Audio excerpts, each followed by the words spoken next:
Hello, everyone. Good afternoon. Good morning.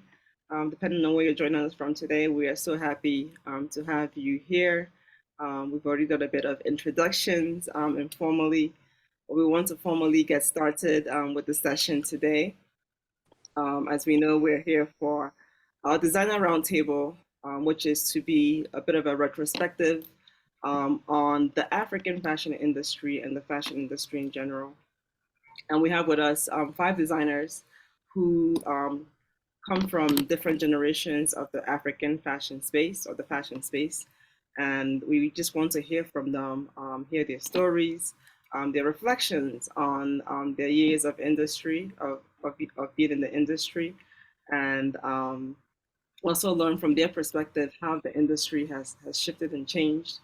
Because even as we're looking forward to how the industry can grow, we want to understand where we're coming from and how we have changed and evolved over the years. So I'm going to give the floor over to our two senior designers here today. I think that our designers altogether have over a century of experience between them, over 100 years of experience between them. Um, and I always love to hear the stories of those who have been doing the work for so many years. And with that, I'm going to turn it over to either one of you, Array or Jose. You are both our resident seniors here today. So I'll let you guys decide who wants to go ahead and start first and just share with us, um, again, your story, how the industry has evolved. And we'll go one after the other. And for those who are here, as we have people come on, they can also, after you guys have presented, can ask your questions, share their thoughts so that we can have it be a conversation amongst those of us who are here. So thank you again, and I'll let you ladies decide who wants to go ahead and share your story with us first.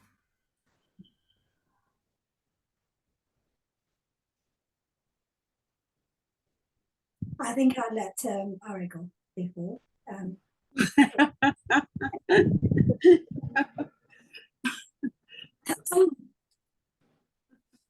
Sorry, yes, over to you. Okay, so I'll have to go through the list again later to see all the names and to see what everyone is doing. And I am Array, and my brand is Array Berlin. Originally, the brand was created in 2006 or 2005, and the brand name used to be Array Connor. And for personal reasons I'm not going to elaborate on today, I had to change the brand name to Array Berlin. And it's been a long journey. And actually, I'm talking to a younger generation that unfortunately haven't got the opportunity to dream as much as we had the world in front of us, and we could dream. And I know today one of the biggest problems is to be able just to dream about anything because of the way the world has changed, and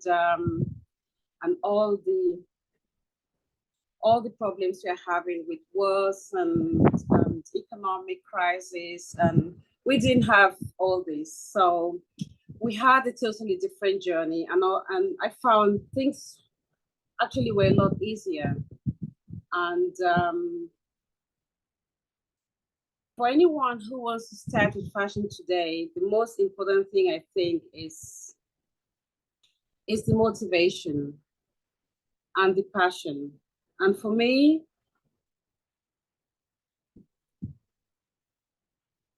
choosing to become a fashion designer wasn't a career reason. It was a passion, and it's something I always did, like from the age of 4.5. So I studied fashion for about not even 6 months. I was never I never learned how to sew. I never learned anything. I studied by myself. I taught myself how to do patterns and create my own signature, which is like the most important thing in the business, to study your niche and create your own signature. And I know it's like, it sounds really easy. It also takes luck to find this, you know, and I think it's a very, very important aspect. And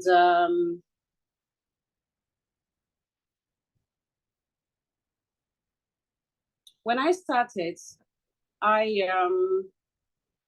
decided to go to a fashion show, you know, it was in Düsseldorf, without having any, I had no clear plans. I just thought, okay, I'm gonna try it. I'm gonna try to do a show in Düsseldorf, you know, to be able to meet clients.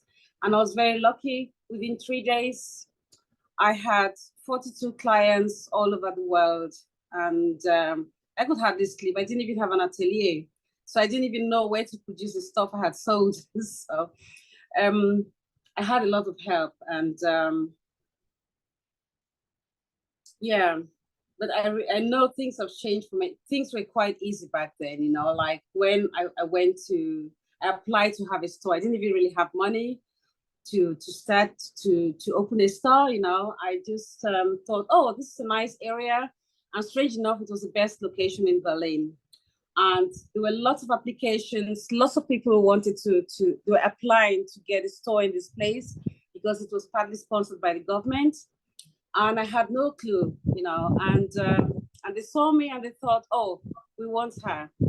So for those who always think, you know, like Germany is racist and everything, I was very, very lucky. Like it was a bunch of applications and they chose me. And this place was really like, was an amazing, amazing cash cow that really helped me build up the rest of my business. And I think today, things will be different because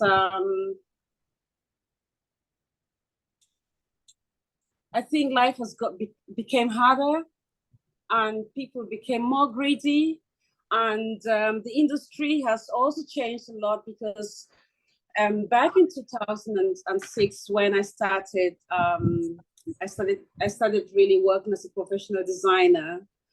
People saw what you were doing. People saw your career. People saw how authentic you are. And today, I think it's very difficult for really talented people to get seen and to get heard. Unfortunately, I don't know what to tell them to, you know, how to help them because of you have to be like really loud. You have to have like no shame at all. You know, you really have to like strip to get heard or to get seen. And this is a huge difference. And so I think people should just like focus on their clientele and really find out what the clients really need and really find out, first of all, we have to look at ourselves and see what I can resist. When I'm doing my collection, what is it I can't resist in this collection? If anything looks boring or looks familiar or looks, you know, like throw it away, you know, because no one wants to see what they've already seen. And if you think it surprises you, I think it's also going to surprise other people, and it's going to be, you know, people are not going to be able to resist it. And also to be a designer, you know, everyone can buy themselves into becoming fashionable. And just being able to spend lots of money on clothes doesn't make you a designer or doesn't make you a fashion person. I think style is the most important thing in being a designer or being, you know, becoming a professional in the fashion business. And unfortunately, you're born with style. You know, it's not something you can just like pick. You know, so the authenticity is the most important aspect. And I think people should listen to themselves and really hear their inner voice. You know, what the inner voice is telling them. And if the inner voice is like telling you lots of different things to do, like just don't touch fashion, because fashion is nothing shikimiki, it's nothing glamorous, you know, it's just hard work and nothing else. And every amazing collection you make, it's just hard work. It's just like hours and hours and hours and hours of turning over these ideas in your brain and beating yourself, competing with yourself, and just be bigger than yourself every day. At the end of the day, the being successful.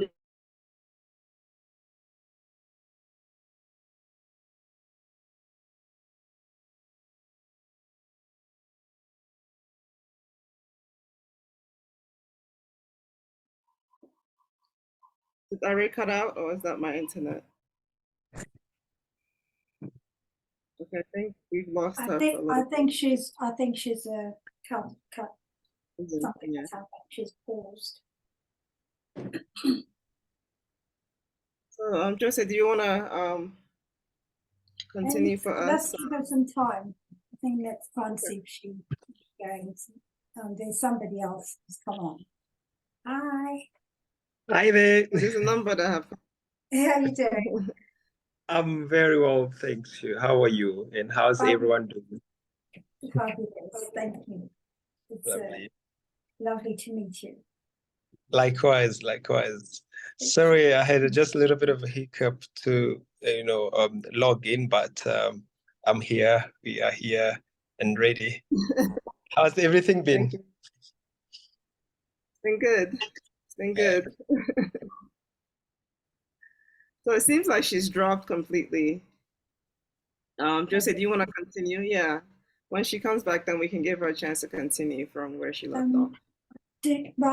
Maybe an introduction from the gentleman who's just joined us. Sorry. Oh, there's a number here actually, not just him. Oh, is that? We also have. I can't see. Oh yes, of course. Yes. Yeah. Kinonem. Hi. Yes. Ayo's here. Titi Bello's here. Hello. So the rest of them have. Fantastic. Fantastic. Sorry, Udo. No worries. Okay. So do you want me to jump in? Please, yes. Fabulous. Okay. Well, good afternoon. I'm Jose Hendo. I am an eco-sustainable designer and artist who's based in London. My origins are Ugandan, and the basis of my work really covers an ancient cloth that is Ugandan at heart. And my journey is really weird. I was already in fashion, working within the industry, and I felt a dissatisfaction in how things were going, and I really thought some things had to change. So I went back to school. I went back to university, and that's when I went totally against, the throwaway culture. My research just said nothing was going to carry on the way it was. Things had to change. We had to think differently. And so in that process, I came up with the idea of sustainable by design, doing after my extensive research on what happens to our garments when we're done with them. And when that happened, it blew my mind when I realized, we are treading a path that is unsustainable. We had to change the trajectory of where things were going. And so I made it my point as a fashion person to do something about it. So it was either I came up with this idea or I left that industry entirely. So it was quite radical. So I straddle both the past and the present, and in a way, a lot of my work now covers that. But in that moment of rediscovery, it was me as an artist expressing myself and saying, my work has got to talk, to say something, it's got to scream and shout something. And my advocacy for sustainability and circularity started. In my research then, I didn't realize that, but I was focusing on circularity. In fact, my work at that point when I graduated was all about circular fashion, but that was the name was never there. That title wasn't there yet. And sustainability was not a thing. So this is early 2000. But I pushed on, regardless of the discouragement I got from my lecturers, professors. Everybody was saying to me, you can't do that. And I just I could not, my research was saying something entirely different, and I knew how to follow what I felt. And I'm so glad I stuck with it. So in my search for an eco cloth that would help me change mindsets and kind of like channel that whole idea of sustainability and circularity, I then found bark cloth, and I found that in my own heritage. So it was me going back to my roots and going to see my parents. That's where I found this. I was on holiday, wasn't looking at giving up, finding a rustic organic cloth that would spell the words, blah, blah, sustainability, circularity. So in that process, just cut that all out. All that is available online. You can find that. Why is it important? What is important about it is the fact that I then found something to use as an ambassador for sustainability within my own heritage. It is as African as any of the other African cloths. It's even older than all the other African cloths are. It is made entirely out of tree bark. It's not woven. It predates weaving. It's organic. It's totally biodegradable, and it doesn't cost the earth to produce. I'm not sure. I'm sure most of you know about it. But for me, it allowed me to express myself as an artist, producing work that got people to stop and think and say, what is going on here? And the deeper meaning about it was change. We needed to think differently, go back to thinking about what we're doing to the environment. And that's where my focus was. So I came up with this phrase 2013 when the Rana Plaza incident happened. So cut backwards, in 2008, I thought, I'm going to start a business in fashion. Because then I was pregnant and no one would employ me. And I thought I'll start employing myself. So then I started the business, but then properly the brand started in 2010, 2011. But then I was just obviously producing collections and working on my own. But when the Rana Plaza incident happened, I'm not sure you know about this. This is when the factory in Bangladesh collapsed and many people died. And then I felt I couldn't just work quietly in my studio in London. I had to do something about it. So my work, my advocacy for sustainability and circularity became a louder voice. I started actively using it in my work, in my clothing, how I did, the symbols I used, reduce, reuse, recycle, the word R3, standing for reduce, reuse, recycle. So for me then, I started using it as a voice. Now, how does this apply to fashion in Africa? A lot of these things happen. My work, the cloth I use is entirely African. There's no question about it. But my going back to Africa in 2014, when I took my work there the first time, then looking at the fashion scene there, I realized how, in Uganda, fashion was still not profitable in terms of designers working and earning money through their living. And that became another thing. So my being there, engaging with these designers there, seeing their work, producing really beautiful work, but their voice is not being heard. And I thought, okay, things have to change here.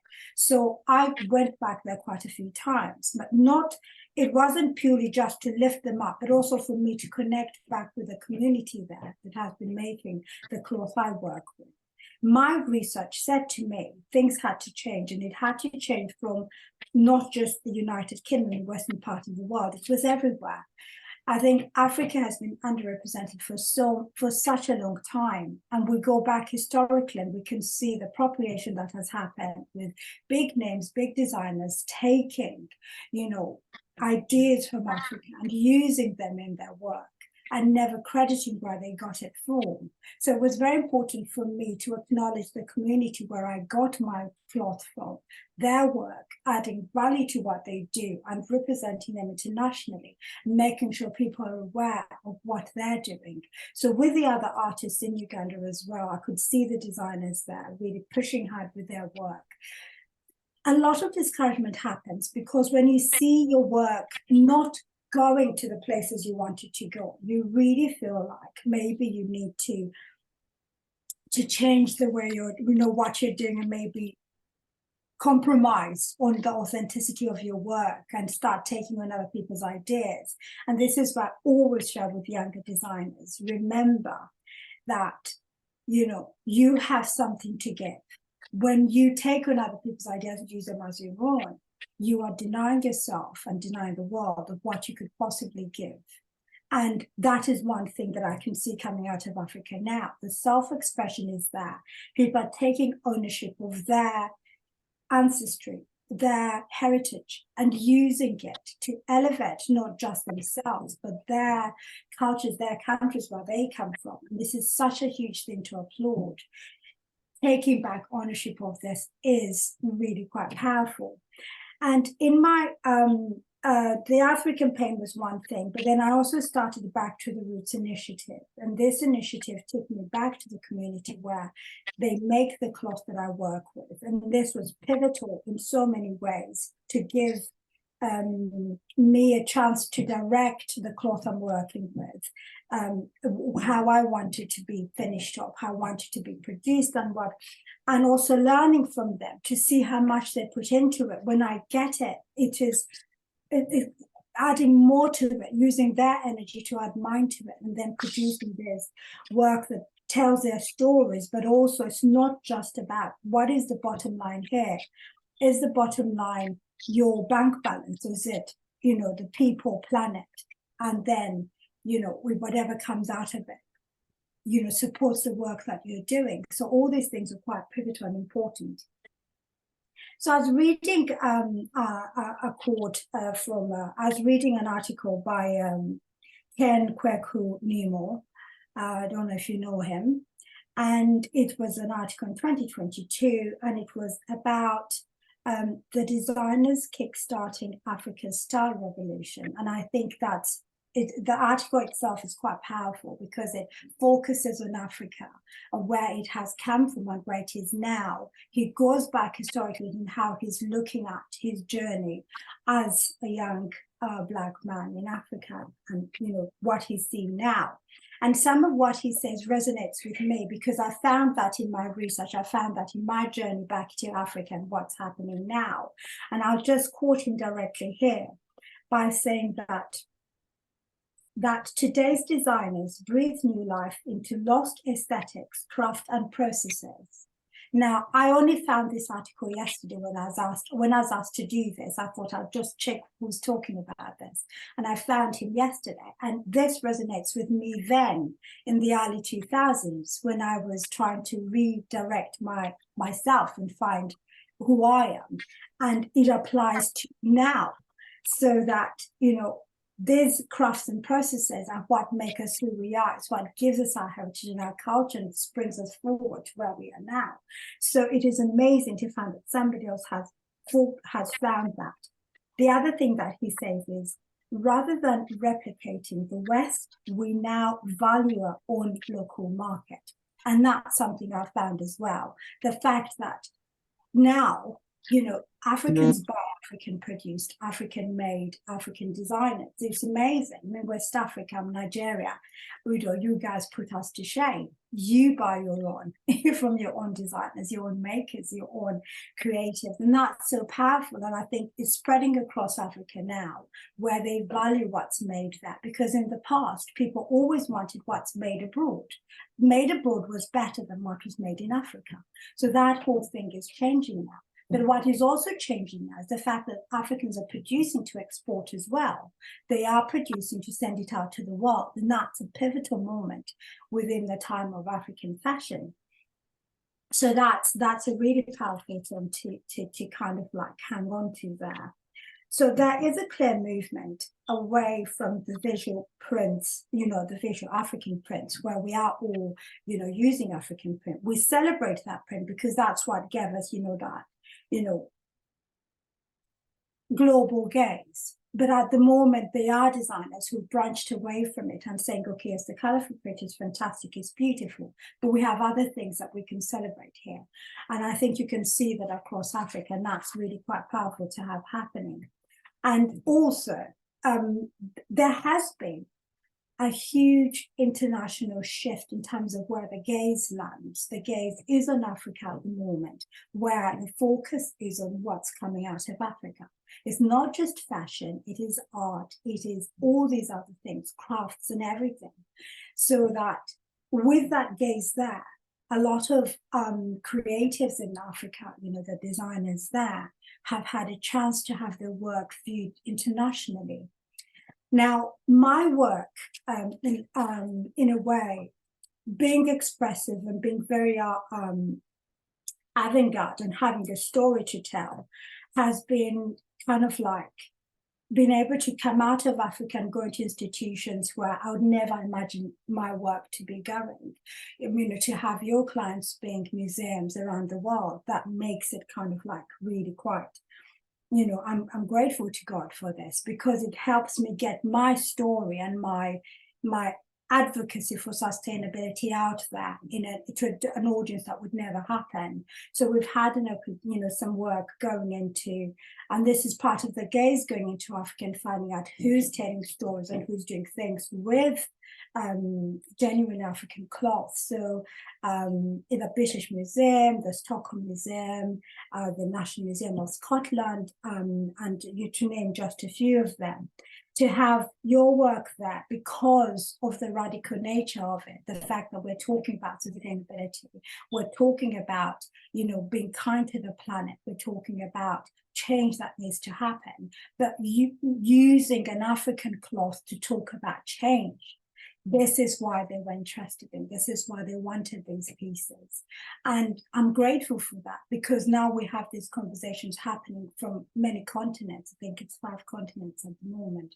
So we're grateful for that. So there is something happening with institutions like museums engaging with fashion. That says something, right? It says something about, because the cloth I work with is Africa. Why would anybody want to be talking? That there is something there. So there's something coming out of Africa, and I think there's a change that's happened, and this is a positive change. And yes, in the past things might have been different, and probably it's harder now, because obviously there's a lot of noise. There's a lot of noise, and some of it is noise just to cancel, the things that are, people are trying to do good. But then we hang in there, and here we are. But thank you for listening, and I hope that answers a bit of what we're talking about today, and quite open to share some more. Thank you. Thank you so much, Josie. That was awesome. That was wonderful. I like how you started with your own experiences and then wove it into how the industry is evolving and how it's changed. So thank you so much for that. Um, so I'm now going to have somebody else come up and also share. Let's see what I just saw. Okay, Kibonen is still here. So Kibonen, I'm going to ask you to share with us now your own experience. Briefly, just introduce yourself, how long you've been in the industry, the work you're doing, and then share a bit about how you believe the industry has kind of evolved over those years that you've been in the industry. And after you, we still have Titi Bello to go, and Nyambo of Masa Mara. And we want to have some time at the end to let you guys also discuss and kind of compare and contrast thoughts. So over to you. Okay. I love your hat, by the way. Thank you, Juju. Thank you so much. Thank you so much, Udo, for this brilliant initiative. It's always such a pleasure for me when creatives and especially designers from the continent doing wonderful work come together. I just believe there's always an energy that is birth, which is always good for continuity.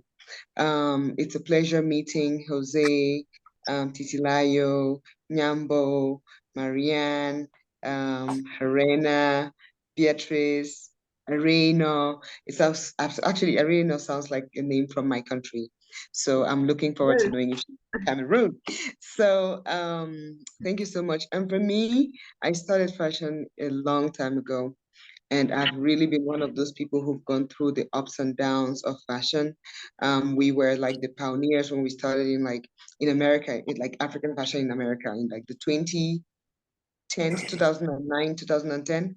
And when we started, a lot of people just really literally to our face told us this is going to be a fad. Like in a few years, you are not going to be doing this. You're just excited. And I was like, really, I don't think so, because we are starting something like we are transporting what we are and who we are to you. You know, we've always been this way. You've just not been seeing what we're doing, but now we're just trying to make it visible to you. So there is no way it's ever going to be a fad. It's our way of living. It's who we are. For instance, the Ankara or the African print is what we are. The woven fabrics is who we are. How can that be a fad, you know? So when we started, I literally fell into fashion randomly. I never ever dreamt of being a fashion designer.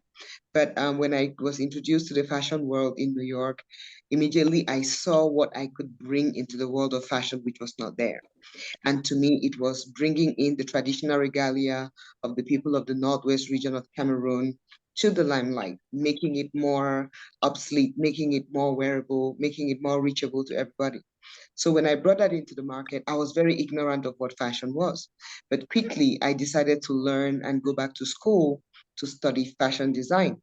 And when I got to school, I realized that there was a lot of ways I could interpret this little thing which I found, which the royalty wore back home, which was referred to as the traditional outfit, which a lot of people were not really proud of wearing. And when I discovered that, and I was like, oh, wow, we could actually make this modern, because of course, when you see how Nigerians wear their tradition, they're like so excited. And everybody now had the tendency of trying to go towards Nigeria to pick up. Like I would always say, like in Cameroon, when the lady was getting married, doing her traditional wedding, she would go to Nigeria, buy the gele, buy the ashoke to come and wear it for her traditional wedding. And I was like, but what happened to our own wedding?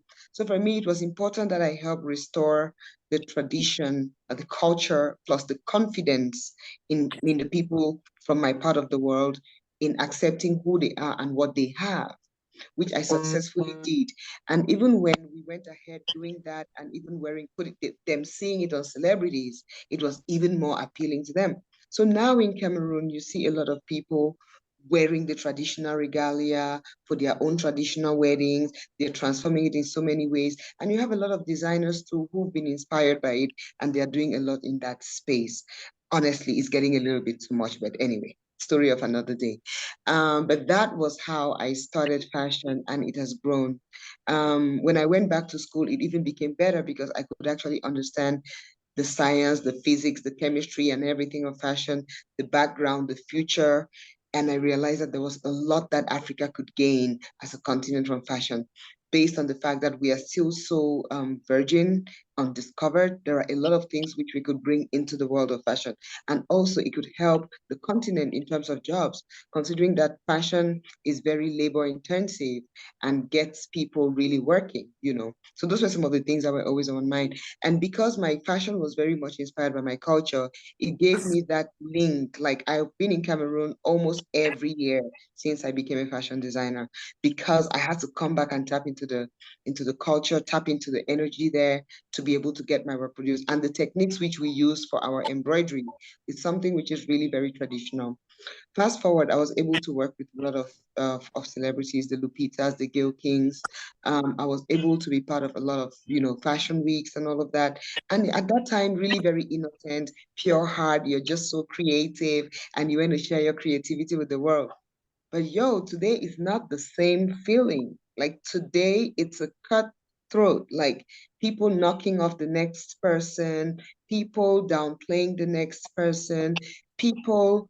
I mean, it's a completely different world. When we were designers, at that time we were just excited. I just wanted to go to Africa Fashion International in South Africa and meet other designers, and we felt happy, like share the energy. You know, everybody came with their uniqueness. But today, when you see what's out there, it's like everybody's doing the same thing. Everybody wants to do what Dye Lab is doing. Everybody wants to do what Noza is doing. Everybody, so it's really crazy out there. But like I heard my sister Ari say earlier, really stay in your authenticity, you know, like over the past maybe couple of years, because we've been in it for long, and we've been in it in such a way that we had different layers to install. We had to first of all make people see that Africa fashion is here to stay. African designers are here to stay. You know, whether they're doing mainstream stuff, whether they're inspired by the culture, whether they are transmitting messages, whether they are, you know, we are here to stay. So that was the battle for the pioneers in African fashion. And I personally think a lot of us got burnt out, like severely burnt out, because at the time we were even trying to get our own people to acknowledge who we are, what we are, and the fact that we can actually produce quality work. And I must say it did not come easy because a lot of us were really struggling. And I'm going to take myself as an example. When Lupita wore the dress that I made, I had over 2,000 orders. How was I going to deliver that? I had just finished from school. I did not have a structure. I started getting like serious headaches. The clients were on me like I did not have, I mean, I was not making that dress with a mind like 2,000 others were going to come within the next couple of years. But those are some of the things that would make you really suck yourself dry. I had to deliver, even if it meant me emailing one by one and saying, oh, your dress is on the way. It'll be here on this day or that day. It was a lot of work. It drained me. Soon after Lupita wore the dress, no, soon after that or before that was Humans of New York feature. I had orders worth over $40,000. Another source, another headache, you know, and you don't have structures, you don't have support, you really don't have people who are there working with you. These things happen to a lot of us African designers at the time. Michelle Obama wore the stuff of a lot of people. A lot of African designers put their designs on quite influential people. But today, when I even look at those designers, I cannot find us. I'm like, where is Maki O? I was a fan of Maki O. I'm like, where is Tiffany? Where is like everybody? Where is Itwen Bassi? You know, that was a generation of designers that we were growing up with. And people, I feel people are really burnt out. And even the wave that is coming now, it's mostly the younger generation piggybacking of the TikToks, the Instagrams, the whatever. You know how they do it, the influencers and all of that. So right now, and I can tell the younger people, if you're getting into fashion now and you have a tight strategy, you would make it in a heartbeat because there are a lot more opportunities for you people than we had. Do you know what it had to take for me to discover somebody like Ari in Germany? Do you know what it took for me to discover, like Iman Ayisi, for instance? These are Cameroonians in France. You had to search, you had to research. There was no place that united us, and everybody was inserted in maybe the mainstream space that they found themselves in. So at that time, we really struggled to build that layer. But look at how far we've gone. Look at how much we've done. Today, you're not going to talk of the evolution in Africa as a whole without zoning in on the role that African fashion played in building the confidence that you find maybe the Davidos today take and run with, the Burna Boys today take and run with. There was a huge part that African fashion played in building this entire ecosystem. But when we look at it, everybody seems to have gone far ahead of us. The musicians are like, well, everybody's talking about Davido. He's filling out stadiums. Everybody's watching African movies. It's so intense and stuff. African art, literature is out there. I really feel like us in fashion, we are like the last not to tie it all up, but we're ready. I can see all of us are ready. But I'm just saying this to say that we have played a huge role. And like it's being insisted right now, the African cultural and creative industries have done so much in portraying an amazing image of Africa than any other industry has. When you look at the minerals, you look at all of those things, they've caused a lot of war in Africa. They've caused a lot of antagonism, a lot of separation. But look at how music unites us. Look at how fashion unites us. Look at how films unite us. So the creative and cultural industries have done a huge, huge job in making Africa being looked at as a source of whatever. Look at the movies that are being produced from the continent. I'm just saying all of this to say that we have come a long way. But what I'm going to say right now is we can no longer work in silos. It can no longer just be Kibon doing her little thing, Nyambo doing his little thing, Ari doing her thing, Jose doing her thing. We must be able to come together. And like I say this, why do you think there is a CFDA? Why is there a British Fashion Council? Why is there an Arab Fashion Council? Why is there a London? But there is no Africa anything. Everybody is just in their corner, and then we get diluted in the pool of several other people. So as far as how far we've come as an industry, we've come a long way. But now we need to get to a place where we have systems and structures that help harmonize everything that we are doing.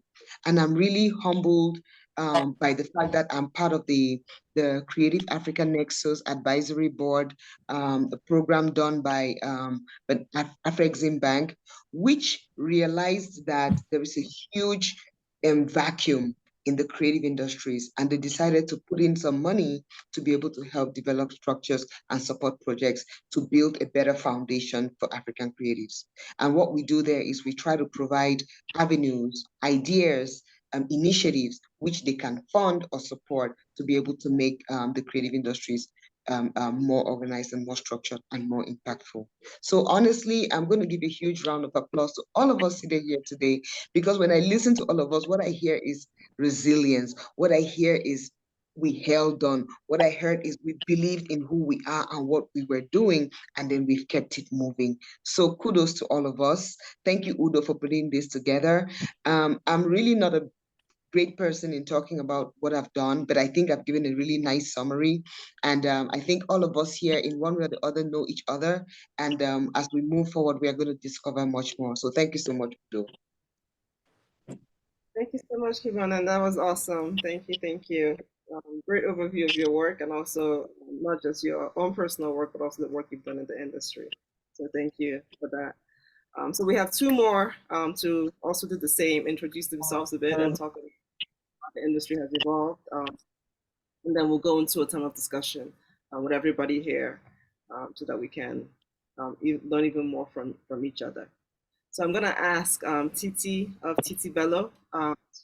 Titi, are you there? You know, you said you would be Yes, I am. Hi. off camera if you want to. So I know you're not in the best shape today, but I'll turn it over to you to share with us. Hi, everyone. Good afternoon. Can everyone hear me? Yes. Yes. Hi, everyone. Good afternoon. Well, first of all, I would say thank you, Doshi, for inviting me to be a part of this. And yes, it's amazing to hear everyone talk about their journey and their experiences. And I feel like, I don't know, all the experiences just seemed really familiar. And I feel like we've all gone through part of all these struggles, because to be honest, there's really nothing that I want to say anymore. I feel like someone said my story here, another person said my story there. And I don't even know, like, I just want to thank everyone on being on this platform and just sharing your stories. So I will just share a bit of mine just to add to what everyone has said. So I started fashion, I would say, when I was in uni, maybe like my last year in uni. This was like 2009, 2010. Yes, so my friend and I started a fashion blog. Yes, we had this fashion blog. That time the internet wasn't, yeah, people had phones that had internet, but it wasn't like a really serious thing. And I think Nigeria was just starting to accept like fashion blogging and all of that. So we had this fashion blog. We used to share like our daily style. Then from there, we started buying like all these vintage pieces and we started selling on the platform. And we were making really good money back then. How would we? We didn't have any issues, nothing. So yes. Then after that, we finished from uni. Then we went our separate ways. The blog wasn't doing so well because, of course, I was here and she was there.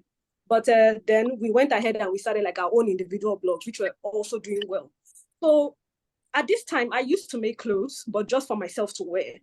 I didn't used to make clothes to sell. I didn't used to make clothes for anybody. So someone just suggested something that, why don't you wear your clothes on the blog instead of like wearing other people's clothes? I was like, okay, fine, no problem. And I started doing that. And then I gained like a lot of popularity on, I think that time Instagram just started. So yes, I had like a lot of followers on Instagram. It was going really well before I now started designing full time. I released my first collection in 2013. And I think for like the first 3 collections, I didn't sell one thing. Like, I didn't sell one thing, like nothing.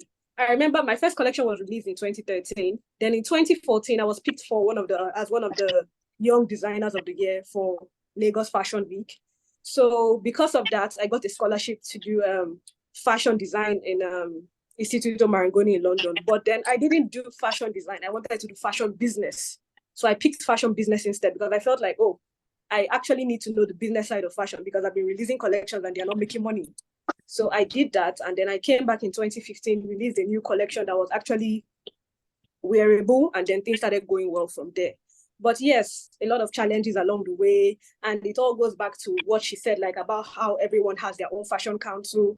And in Africa, it's just, even in a place as small as Lagos, they are like different, I don't know, different, like, will I say caucuses? It's just really exhausting, to be very honest. It's just really exhausting when everybody can just come together to do like one thing. In November, there are about like 10 fashion weeks and everybody has to keep going. And yes, but I just hope that things get better because like she said, Africa is gradually getting to that stage where we are being recognized for what we do.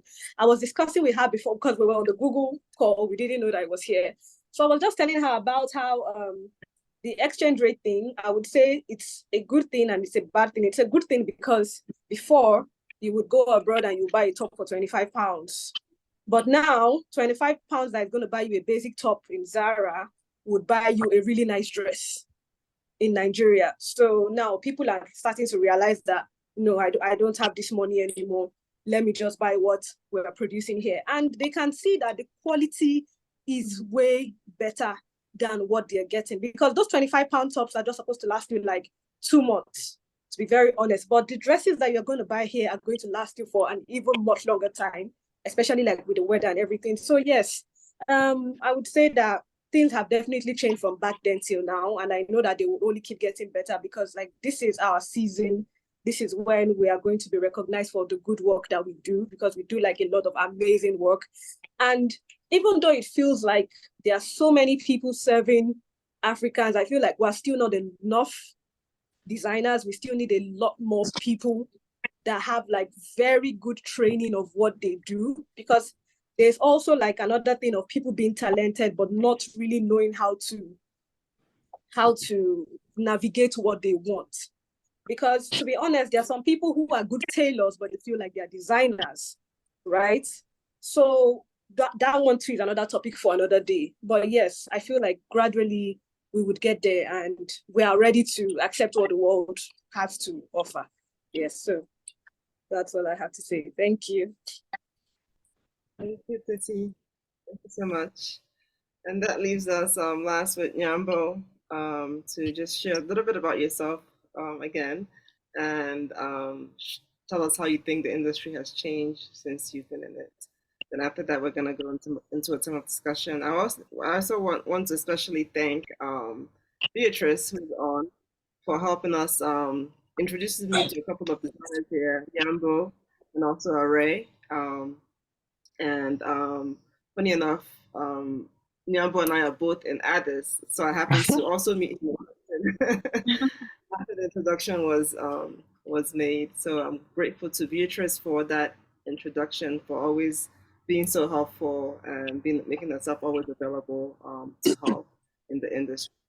And after Nyambo introduces himself, I don't know if Array wants to say, if you want to say anything else since you were cut off, but then we'll go into discussions after that.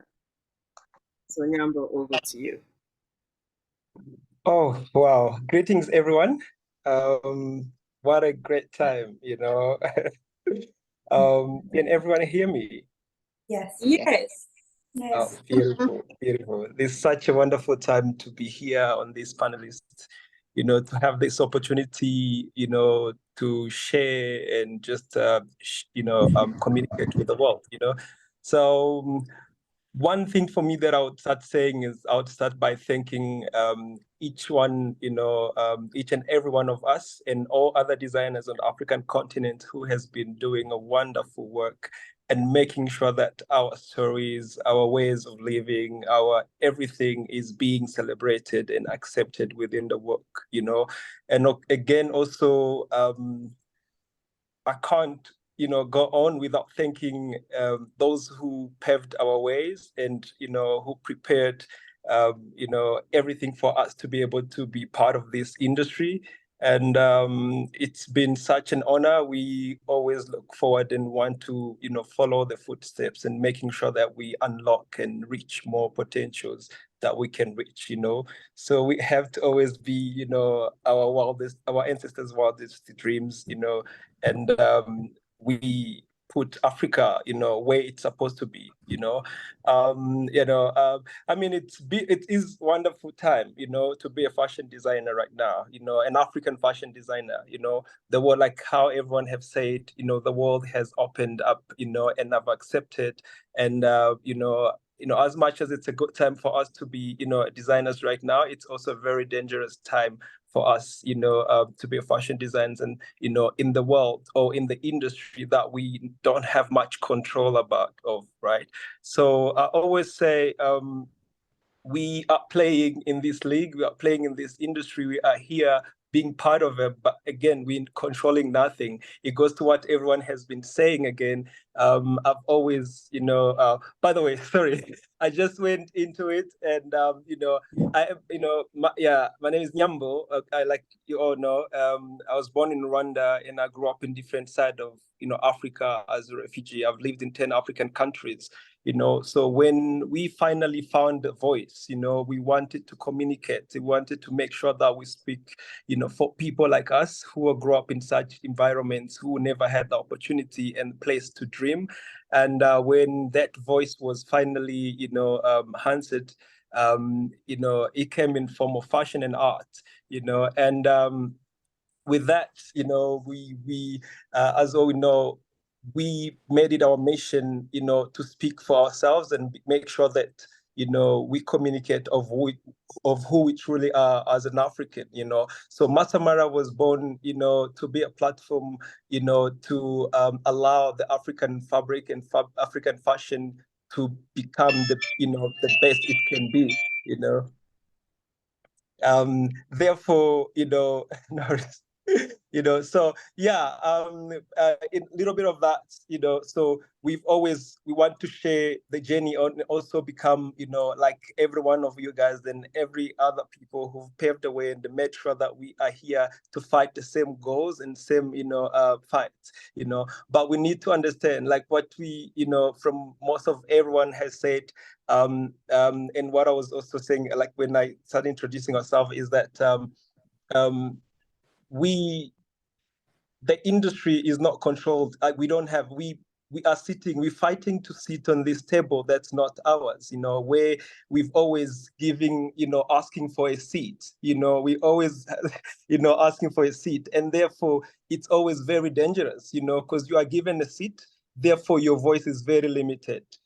As much as we have so much talent, we have so much to share, if it's not even, better, that what the world has to offer right now. But again, we can't reach our full potential because we haven't found the commonality and also understood our purpose, with this, what we're trying to do, we do know what we want to do, but we don't know how we can, get together and make sure that we all have the same voice. And the voice is to be able for us to be amongst the giants and and also be sure that, we create our own table so that when we are invited, we are not there to be part, to be given a seat, we are there to be able to, represent who we truly are, So again, everyone has said everything that has been, happening, what we need to do.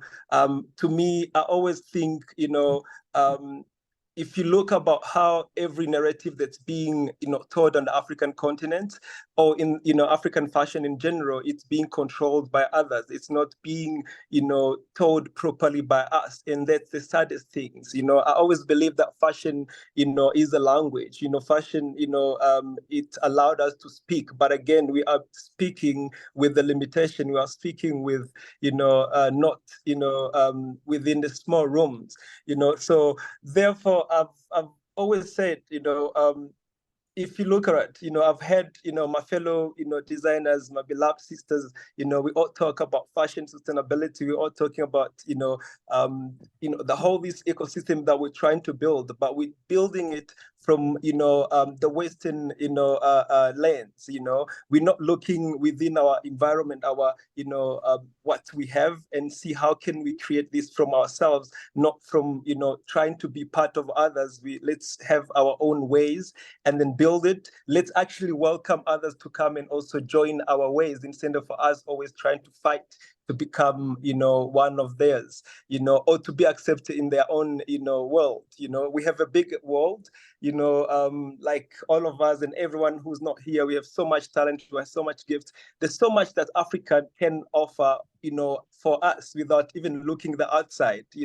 Therefore, we're always looking for, so in short, honestly speaking, this is my take, and this is what I wanted to share. And it's honestly has to come to ourselves, building our own, and make sure that we prepare it for many others to follow. Because we've seen it, that we have what it takes. So what are we waiting for? Why do we still have to wait for validation, for people to, recognize who we are? Like, we recognize ourselves, we know our purpose, we know why we are here, and this is our callings for all of us. So in short, I think that's my take on the fashion industry right now in Africa, and that's what I would love really for us together, instead of always trying to go to Milan, any other fashion weeks, we we need to really like invest in our own platforms, and make sure that these platforms offers the best that the world have ever seen. Yeah. Thank you so much, Yambo. That was awesome. Thank you. Thank you. It's a pleasure. Yeah. And now, Ari, I know, like I said, you got cut off. I don't know if you want to add anything else, or if you want us to go into a time of discussion. Feel free if you want to. Yeah, there's just one thing. There's this company in France. I mean, it's so many consonants. I can't even pronounce it. I think it's something like LTV, blah, blah, blah. You know what I'm talking about, don't you? Mm-hmm. LTVM, LTVHM, something like that. Yep. You got the one, the big something umbrella. like The big umbrella. Exactly. We So know. many consonants, and I can read it 100 times. I'm not able to memorize it. Thank you. This is something that's missing in our continent. Yeah. And I said before, before I got cut off by my internet, we have all the possibilities, we have all the creativity and everything, but the acceptance is minimal,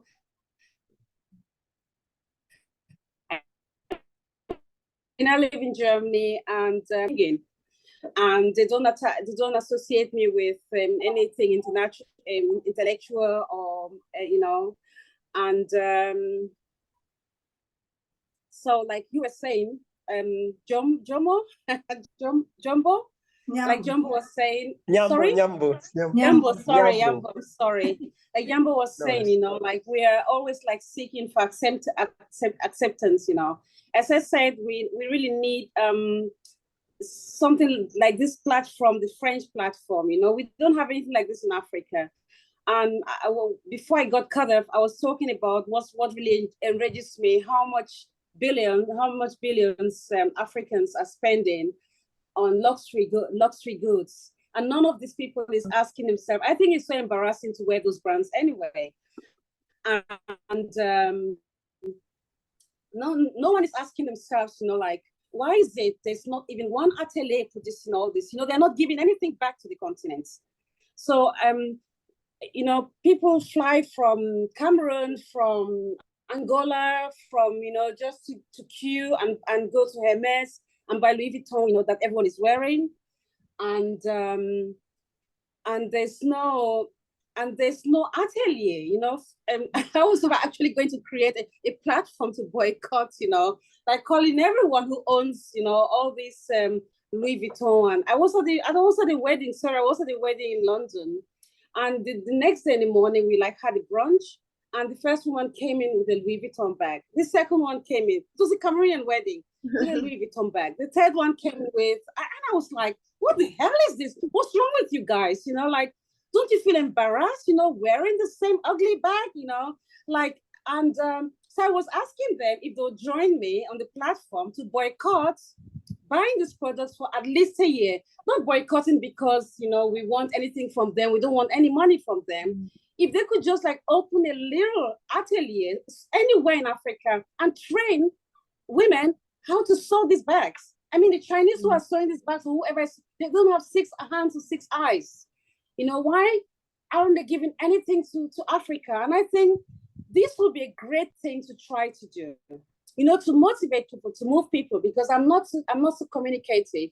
So I wouldn't even be able to do anything like that on Facebook or Instagram, because I'm too lazy for that, or I don't have any discipline with tech stuff, you know. And I think it would be fantastic to try to get us Africans to get the industry to give us something back. Because as little money as we have, we spend, someone should put a table, you know, and see how much the Africans are spending on luxury goods in Europe. And the second thing is, there are lots of billionaires, lots of millionaires, and Africa is getting richer and richer by the day. You know, to something like the LTWV or whatever, you know, like this French thing. And we need something like this in Africa. We need a platform like this in Africa. Someone is just like ready to invest in African brands and do the marketing in Africa, so Africans start buying African labels, and not like I was in Korea, you know, I was in Korea.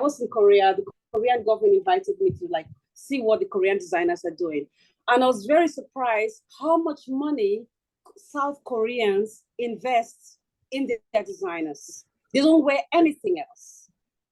I mean, most of the people I met in South Korea, I mean, you have those who are like, you know, addicted to Louis Vuitton, Chanel, and whatever. But most of the intellectual elites, you know, in South Korea only wear South Korean brands. I was also surprised, you know, like when a Korean brand owns a label or had an atelier, he owned the whole house. And this is all financed by the South Koreans. They are not selling to Japan or they are selling to Koreans. I mean, I brought my clients like from Middle East, you know, to meet the designers over there. It was nothing for them. And I think one of the most important things is for Africans to accept themselves. And I think unfortunately it begins with loving ourselves. Because this is also why we are not together, because we don't love ourselves. If we don't love ourselves, we can't love each other.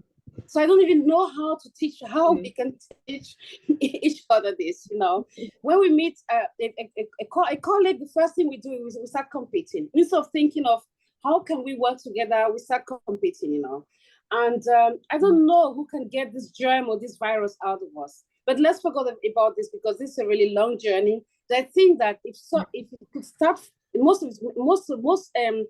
would always say you start everything from the bottom. But we've been at the bottom for so long, so maybe we could also start from the top, you know, and have if we could strive and put our heads together to try to get some an association like this LTW, because I think you really need a big association to convince the Africans that our design, the African design, is good enough. Because I don't know that company. Sorry? Already, but I was saying I don't know the company that you're mentioning, but I think is this Bernard Arnault, the richest guy in the world? LVHM. I just love you guys. Okay. It's actually the parent company for Louis Vuitton. So Louis Vuitton, Moet Hennessy, they own about Gucci, they own everything. Yeah, it's an umbrella company that supports many brands. So many brands are produced with the support of this. Yeah, you'll find it. They invest. Okay, great. So when you hear Gucci, all I know probably under this. Yeah. They invest in really they invest in really many brands, and Yeah, so at they least have I a lot think of brands under them. Yeah. this could be a beginning for Africa, because we don't have anything like this. And yeah, Brand that will support, company that will support luxury brands and other brands and help them grow so that people yes, can yes, with our yes, own brand. yes. I see what So you're saying. people should So, so you so like build so people believe in the brands, because people only buy yeah, brands they believe in. If people don't yeah, believe in you, they don't buy your brand. If people don't think you're yeah, authentic, don't buy your brand. And for some reason, authenticity in Africa has to do with like everybody shouting your name and everybody knowing you. And I think an association like this would be a lot of help. Yeah. So we have just a few minutes left. This I would is love so to get beautiful. other people's thoughts on anything that has been said, maybe particularly on the last thought that Array has shared, so that we can use that to kind of close out. I know we don't have too much time, but any thoughts you have on anything that has been shared or what Array has just said as we close out? I think I saw your hands, Jose. Can I jump in immediately? First of all, Udo, thank you so much. This is amazing. It's a brilliant way to start the year and get us all up in arms and doing. So thank you. And I would like to celebrate all the other designers present. Thank you so much. Your words, inspirational and connecting with me on every level. So thank you so much. And I'll touch on each and every one of you somehow. First of all, I'll jump into what Nyambo said. And for goodness sake, you couldn't have said that better. It is so perfectly put. One of the things that I probably did not express enough is I'm a radical and a radical on all levels. I fight the system. I don't have to produce a collection every year or twice a year. I don't have to conform to colors, shapes, and everything. So that even though I'm in the system here in the United Kingdom, I really work outside of it. And that's why I'm totally outside of the whole thing, because I don't want to conform. Conforming means giving up who I am and what I stand for. But at the same time, I want the things that I see need to change happen. So that's about sustainable circularity and thinking about the world. It's a universal thing. We are all connected, whether we like it or not. Anyone who's in the US or South America, Japan or Australia will be affected by weather conditions around the world. So the climate thing is real, and we have to do something about it. So on that note, I have to agree with what's going around the world, and it took forever for people to understand all these things. But one of the things that really resonated with me is the fact that we can't be conforming, fighting to sit at that table and getting them doing everything else that everybody else is doing. We cannot let our voices be stilled and silenced. We have to make them heard. And I agree with you there. And that's why I fight the system. My radicalness is not just in the work I produce, it's also in the hidden message within the work. So I applaud you there, perfectly put there. And then the other thing is that coming together, all of you have said this, you all talk about the fact that we need to have this coming together and doing something together. Ari has said it, Kibben said this, everyone, Titi already talked about this. We all have to think about this coming together and doing something together. And I think this is what the BAF stand for. Udo setting this whole thing up is really kind of engaging creative designers across all African Union to come together and bring something positive coming out of Africa, and also obviously elevating what we do. So I agree with that. And there's a way that this can happen, and Udo will share with us. I think this is one of the things that we discuss on the platform, that we need change. And that's part of the LVHM situation. So we'll go into that. So perfectly put there, Ari. I could not applaud you more on that. Perfectly put. So another thing that I think it was Kibonen talked about, it is the breaking down of things, was it you or somebody else, is the fact that you buy from Zara and then things within no time fall apart.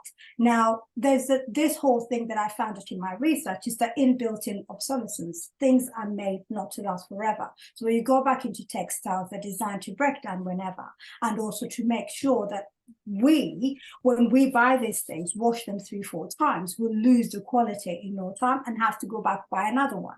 That's how they make you go back to the shops all the time. So that's part of it. Was it Titi who said this? I'm probably mixing names up, but the thing that resonates with me there is the fact that obsolescence is a crucial part in all our fashion things. If we have a system where we in Africa, obviously now what's happening there is people are realizing that international quality is important. You make things that last, and you get people coming back to you again and again, not because your things have fallen apart, but because they still want to buy your product because it works well and lasts a long time. So that's the timelessness aspect of it. So yes, things here in the Western world are made not to last forever. So you can go back, and it's all about the economics.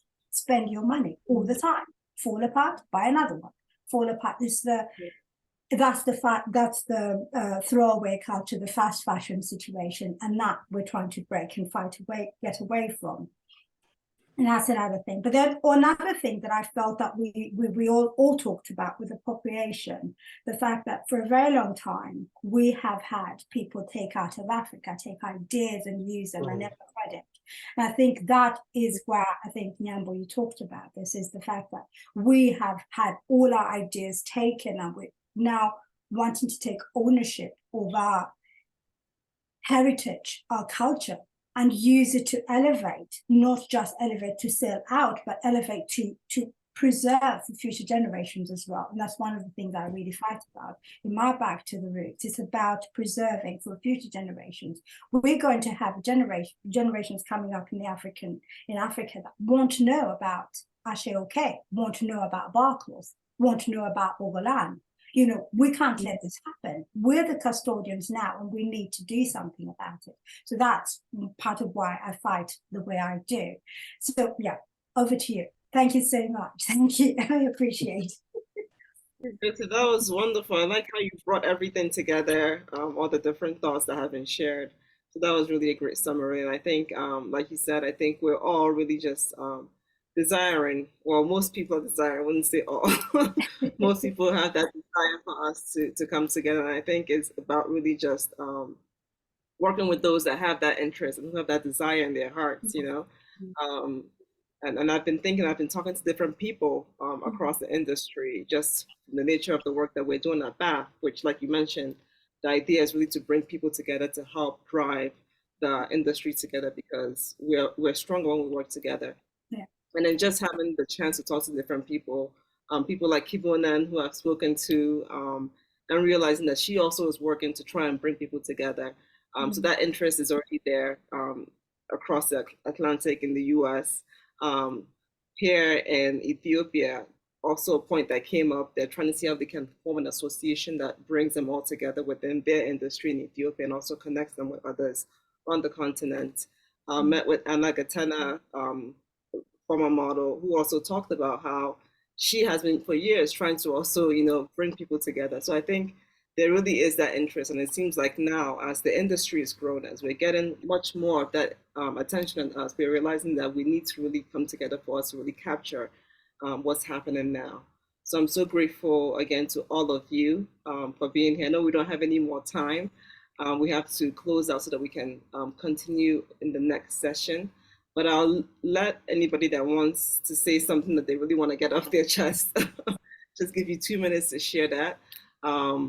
But as has been said, we'll make sure that we stay in contact with each and every one of you. I think you all have that heart, it seems, to really bring us together as designers, as creatives, and those in the industry to work together.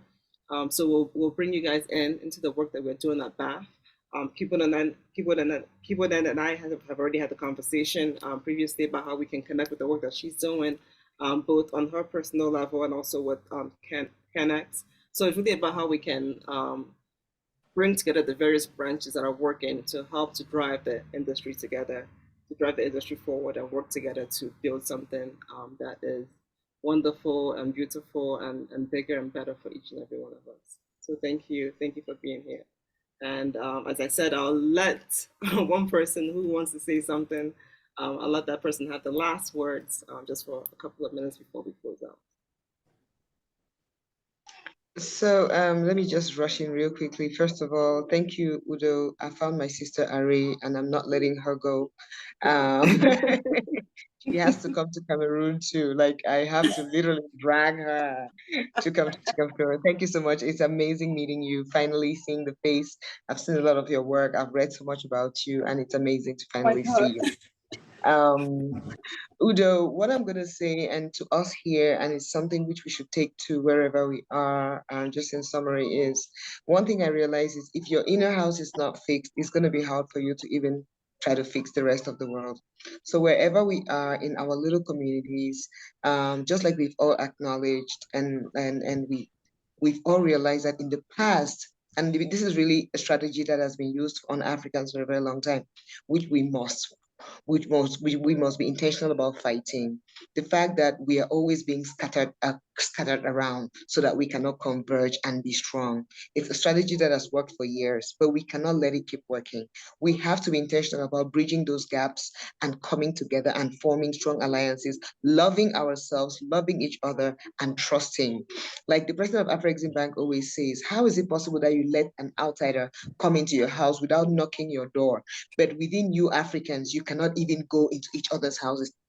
You need visas, you need this, you need that. It's just completely not heard. You know, we should be intentional about knowing that there is a scheme to keep us apart.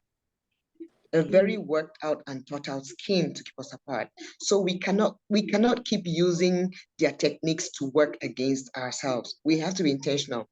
Again, like I'll still quote the president of Afreximbank because it's somebody I really admire, and his courage in investing in the creative industries. He says this, he says that we have to fight for our dignity, right? Like our parents fought for our independence. They fought for our independence. They're probably gone. We need to focus on regaining our dignity, and we should never expect that the oppressor would validate us in that process. Ciao. That hit home. That hit home to me. And I was like, you know what? If this is all I can take from this man's speech, then so be it. He's like, the creative industries, you people have done so much in elevating the image of Africa. Look at Black kids today abroad. They want to learn Yoruba. They want to sing Wizkid songs. They want to sing Davido songs. He's like, no cobalt, no gold, no diamonds in Africa, no fuel have been ever able to bring that kind of love or consideration to the continent. So he gives it to the creatives. You see what I'm saying? So we must be able to accept that and know that, and then use it to our advantage. But if we are not together, and like I said, it starts from our little places where we are. Let's come together as African designers. Let's come together now as a bigger group. Let's find how to associate ourselves to big, like bigger groups. And honestly, let's not fall for the narrative which is going around in some parts where they think fashion is an elitist thing, and then they exclude some people, and then it's only for some others. I mean, that thing is killing us so badly. If we can really, the people who want to be elitists, good for them, so be it. But we cannot thrive if we are not looking at this thing like an economic development factor to begin with. So that's just what I wanted to add. Thank you so much, Udo, for the opportunity. It's amazing meeting with you all. And I would make sure that I stay in touch with each and every one of you. Thank you. Great last words. So thank you so much.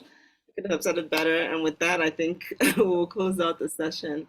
And I want to thank you guys so much again for being on here, and look forward to continuing to engage with you and working together. You.